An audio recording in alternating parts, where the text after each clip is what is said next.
Shalom kekasih Tuhan, apa kabar?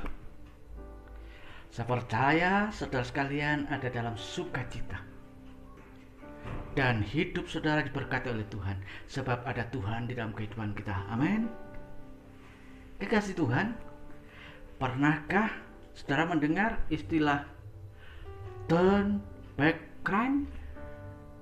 Saudaraku, istilah ini beberapa waktu yang lalu sempat, bahkan sampai hari ini masih populer di antara kita.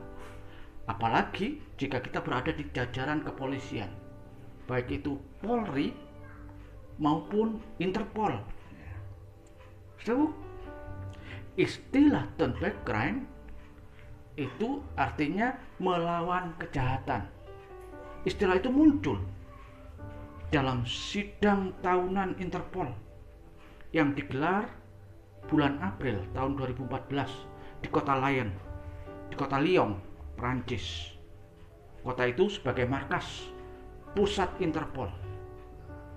Kemudian istilah ini dikampanyekan kembali, digaungkan kembali dalam sidang umum Interpol bulan Oktober 2014 di Monaco.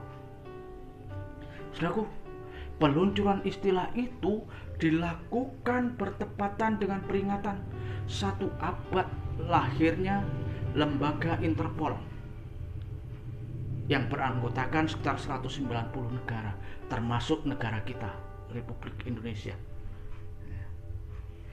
Satu, turn back crime dimaksudkan mengajak kepada setiap orang untuk berani melawan kejahatan.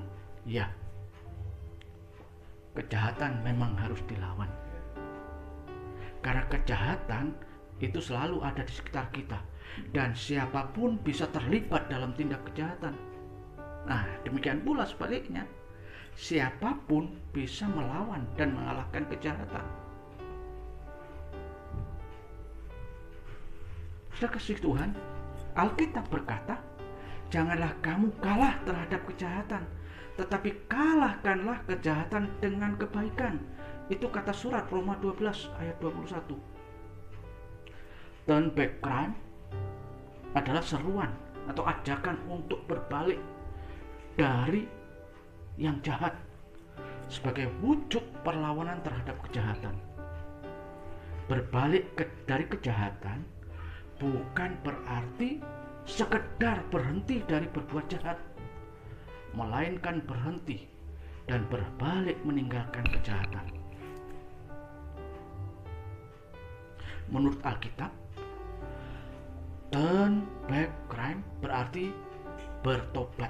Artinya bertobat dari dosa yang merupakan kejahatan di hadapan Allah. Saudaraku, dosa itu bukan sekedar masalah mencuri, menipu, membunuh, dan sejenisnya. Tetapi semua yang melanggar firman Tuhan, semua yang melanggar hukum Tuhan adalah dosa. Karena itu perlu untuk bertobat, berbalik meninggalkan dosa yang adalah kejahatan di mata Allah. Roma 3 ayat 23 berkata, karena semua orang telah berbuat dosa dan telah kehilangan kemuliaan Allah. Artinya semua orang telah berbuat dosa, semua orang telah berdosa dan berpotensi untuk berbuat dosa yang dapat menimbulkan kejahatan di mata Allah. Kekasih Tuhan, ada alasan-alasan yang mengajak kita, alasan-alasan yang mendasari kita, melandasi untuk kita berani melawan dosa yang adalah kejahatan di mata Tuhan. Alasan yang pertama adalah karena dosa itu mendatangkan maut bagi manusia. Roma 6 ayat 23 berkata, sebab upah dosa adalah maut, tetapi karunia Allah ialah hidup yang kekal dalam Kristus Yesus. Saudaraku, maut itu artinya kematian bagi manusia. mati yang dimaksud, ada 3 jenis kematian yang disebabkan oleh dosa yang merupakan kejahatan di mata Allah. Yang pertama adalah kematian secara jasmani, dan ini semua orang akan mengalami, yaitu terpisahnya roh,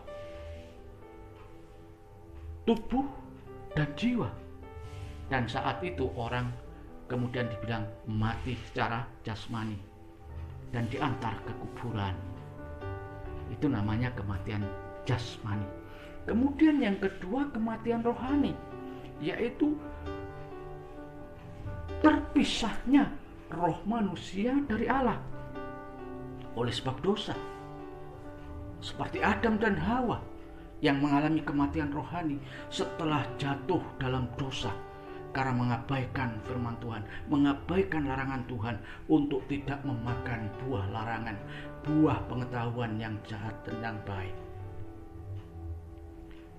Kematian yang ketiga oleh sebab maut adalah kematian kekal, yaitu terpisahnya manusia dari Allah secara kekal.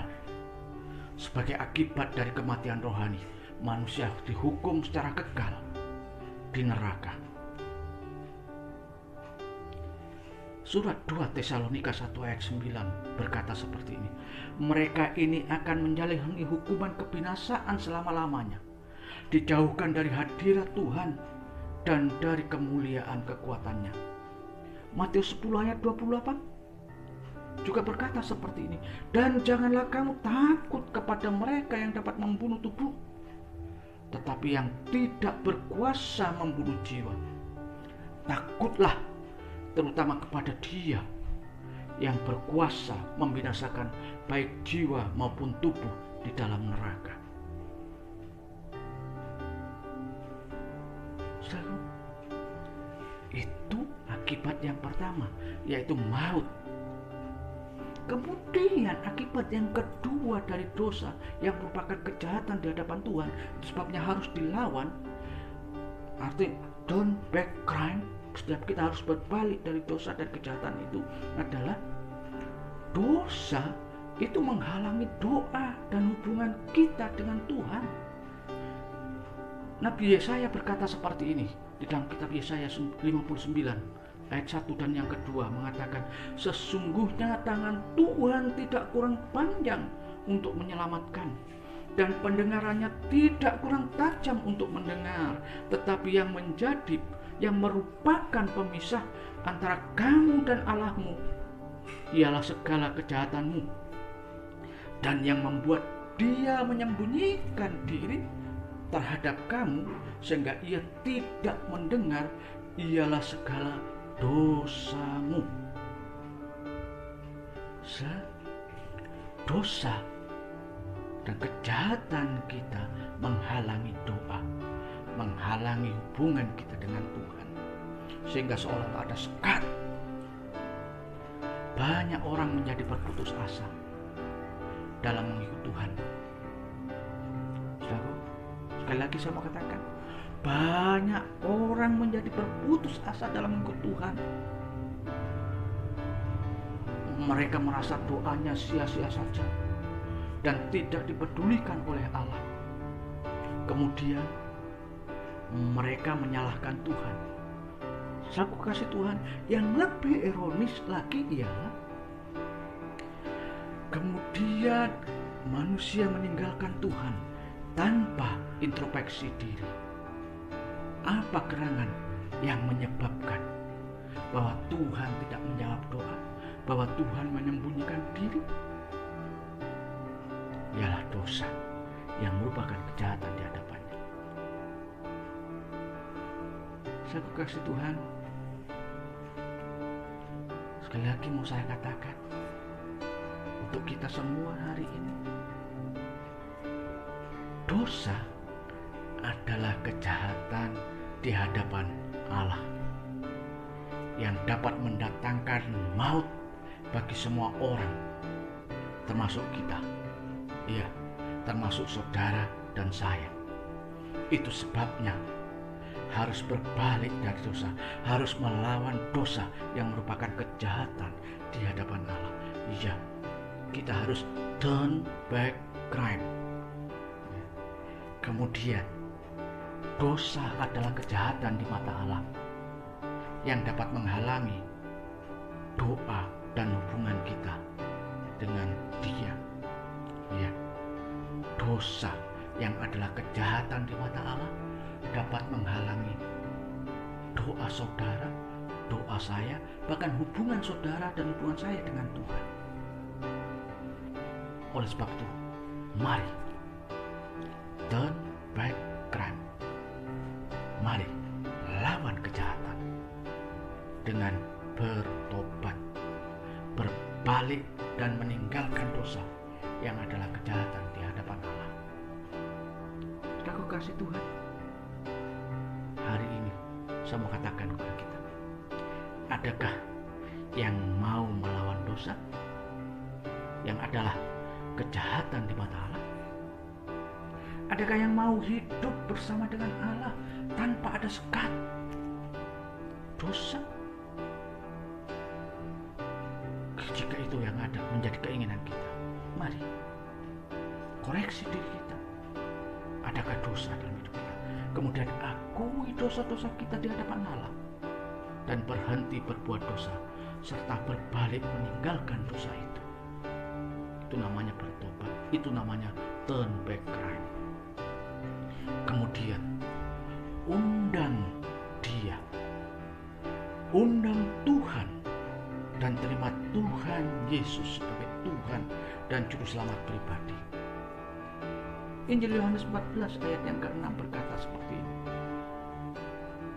Kata Yesus, Akulah jalan dan kebenaran dan hidup. Tidak seorang pun yang datang kepada Bapa kalau tidak melalui Aku. Saudaraku, semua orang sudah berdosa. Itu kata Alkitab. Semua orang sudah jatuh dalam dosa. Itu sebabnya setiap orang, semua orang harus berbalik dari kejahatan. Artinya semua orang harus bertobat dan hidup di dalam kebenaran Allah supaya sampai kepada Bapa. Dan setiap orang, satu-satunya jalan adalah Yesus Kristus Tuhan. Itu sebabnya hari ini saya mau katakan sekali lagi, adakah di antara saudara sekalian yang mau membuka hati untuk dapat hidup bersama dengan Tuhan, menikmati hadirat Tuhan, menikmati berkat Tuhan, berbalik dari dosa, berbalik dari kejahatan, dan hidup di dalam kebenaran, yaitu Tuhan Yesus Kristus? Mari buka hati saudara dan terima Dia dalam hidup saudara. Saya mau berdoa untuk saudara sekalian. Terima kasih Tuhan untuk anugerah-Mu. Terima kasih ya Allah untuk kasih-Mu yang memperhatikan kehidupan kami. Tuhan, kami tahu mata-Mu memperhatikan setiap kehidupan kami. Mata-Mu tidak pernah jauh dari kehidupan kami. Oleh sebab itu Tuhan, hari ini kami mau membuka hati hanya untuk Engkau. Tuhan, kami mohon Engkau mau mengampuni dosa kami. Tuhan Yesus, ampuni kesalahanku, ampuni kesalahan kami, ampuni dosa kami Tuhan, ampuni perbuatan kami, perkataan, pikiran kami yang menyakitkan hati Tuhan, yang menjadikan kejahatan di hadapan Tuhan. Terima kasih Tuhan. Mari Tuhan, sekarang kami mengundang Engkau masuk dalam hidupku ya Tuhan. Pimpin hidupku di dalam kebenaran-Mu. Engkau Allahku, jadilah juru selamatku, jadilah pemimpin dalam hidupku. Terima kasih Bapa di surga, di dalam nama Tuhan Yesus Kristus. Haleluya. Amin. Saudaraku kasih Tuhan, hari ini kita sudah hidup di dalam kemenangan. Hari ini kita sudah hidup memulai yang baru, berani melawan kejahatan. Turn back crime. Haleluya. Diberkatilah setiap kita oleh karena kebenarannya. Amin.